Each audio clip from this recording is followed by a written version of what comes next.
Welcome back. Tomorrow, the White House is holding a drug crisis summit, and the main topic is what is actually needed at the federal level to stem the tide of opioid addiction. Attorney General Jeff Sessions announced a brand new task force targeting manufacturers and distributors. He says everyone will be held accountable. We will use criminal penalties. We will use civil penalties. We will use whatever laws and tools we have to hold people accountable if they break our laws. We are attacking this crisis at its root. The Attorney General went on to say President Trump has made ending the opioid crisis a priority for this administration. Dr. Dombrowski, CEO of the Washington Pain Center, has a lot of expertise. He's back here on 5 at 6:30. Good to see you. Great to be back. We've been talking about this, I mean, from day one. I mean, this has been such a major issue across this country. It transcends everything out there. What do you think the government can do to keep this from happening in the first place?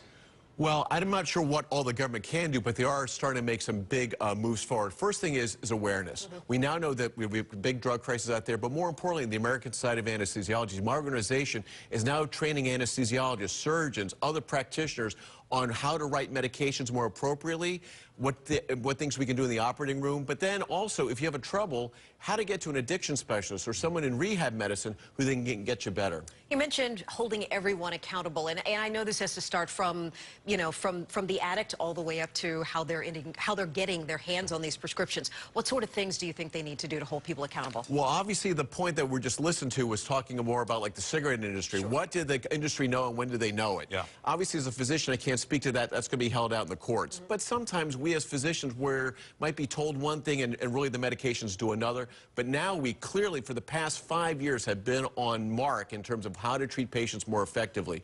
And if you have a problem with chronic pain or other issues, we still want to care for you, and we want to care for you generously, but not with these medications. Or if you do need these medications, go to the correct specialist like an anesthesiologist. Because I feel like the way that we approached the drug problem in the past, you had cocaine for one. I mean, we're talking about opioids, something that comes out of a pure medication that people have, for lack of a better word, bastardized into something far more addictive and far more dangerous. Well, I think that's always been addictive. We've known that for a very long time, but I think sometimes we are caught between a rock and a hard place. Yeah. We want to care for people with chronic illnesses, with chronic pain, but then we were very generous with other illnesses, too, that said, well, we'll just take these medications, and we realized we had a problem. Is there an alternative, I mean, for folks who are living with this chronic pain and they think this is their only way out?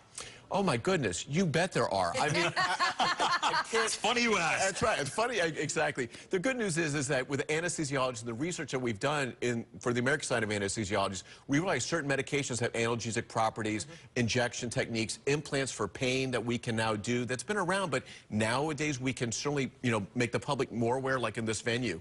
And then with that, you don't really need these medications, or you don't need as many. Okay, which is important for sure. All right, Dr. John, thanks so much for coming in. Oh, my pleasure. I'm certain our conversations on this topic are not over. Absolutely. Thank you.